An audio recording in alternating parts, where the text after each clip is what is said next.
Thank you very much. I just want to add to what has been said. And for me, I'm a data person. And one thing that I see in Nigeria is that more often than not, I think somebody said, we can't say we don't have data. We have data. But more often than not, most of the decisions we make in Nigeria are not data informed. That is it.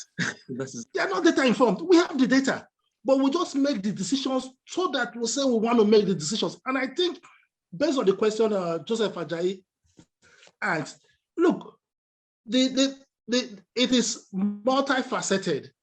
There are multiple things that makes those countries that are not petroleum driven more productive than countries like Nigeria, because they have the data and they make decisions based on that. Data. But in a country like Nigeria, we have the data, but we don't just care about making the decisions based on that data that we have. I think that is all I want to say, but it's been a good discussion so far. Thank you. Thank you. Can 077935, you've raised your hand. Can you quickly speak, please? I think that's Professor Bohon. Prof. Thank you. Thank you very much for this very rich debate. I wouldn't say that most of the panel are too young to go into the depth of some of the issues that they've debated. If you go back to 1959, there is a gentleman who was the British planning officer for Nigeria. And one of the conclusions he drew, Stopler, he wrote a book calling Planning Without Data. It's an enduring thing.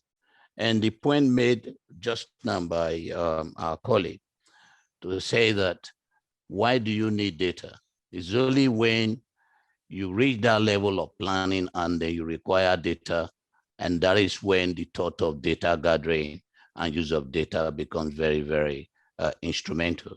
Just look at the distance between the academic institutions and the politicians or the decision makers in Nigeria. So most of the decisions that are made are not based on data.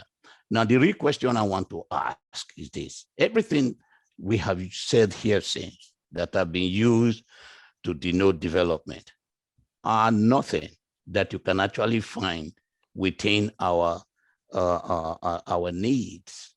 Everything people talk about tall building, they talk about data, they talk about this. What do all this mean?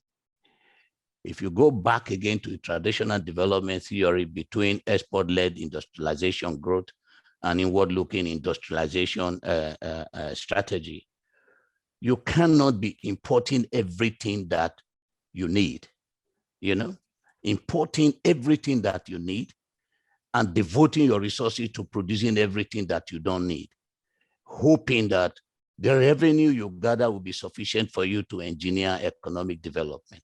It does not work. It will not work because all the resources that you need, you are pouring into developing goods and services for which either your economy is not rich or developed enough, and for which you are not paid sufficient enough to be able to import and put those plans in place.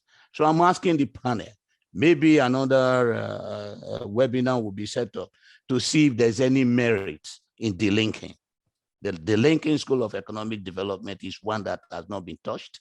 None of you have even touched on it today. And there is something that Africa needs to seriously look at in this age of what globalization.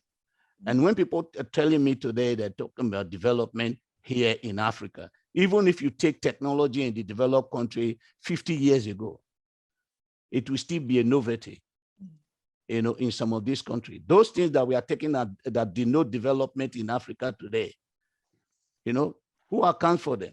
Less than 1% of the total African population. So is that who we are producing for? Now look at, I don't know how truthful this is, but it's instructive that when China wanted to develop, they look at how the terrain, they invited American institutions, top American consultants, and said, can you look at the whole of the Chinese economy? And then look at how we can develop. we can move into development. And they produced 2 reports. This is what China must not touch. And this is what China must do. And they gave the report to the Chinese leader. And then here is where the wisdom came from. The Chinese leader said, well, let's go after those things that the Americans said we should not and we mustn't do. These things they said that we should do, if we go after this, we will never develop. And that is how China managed to gather together its resources and bank on, economic development. We have to find out what exactly we need and the direction that we need to take. So all these theories, they are pushing us. I just attended, well, I don't know if I can say this.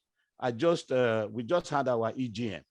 I'm on the United Nations, International Advisory Board, And now, the question I asked them was this: is Africa becoming a giant laboratory? Some of the concepts that you guys have, pioneered in the developed countries, are not working. And we are reinventing the wheel. Now they are coming with new vocabulary. And we have not even moved away, from the problem we are dealing with. You've come up with a new concept, a new vocabulary. But if you really look down to what we are talking about, it's exactly the same thing as the old one. They are now emphasizing just sustainability. I said, what is just sustainability? And when you look at the people that are defining this, the people that are actually coming up with these balance that define the world, that shape the world, they are very young men.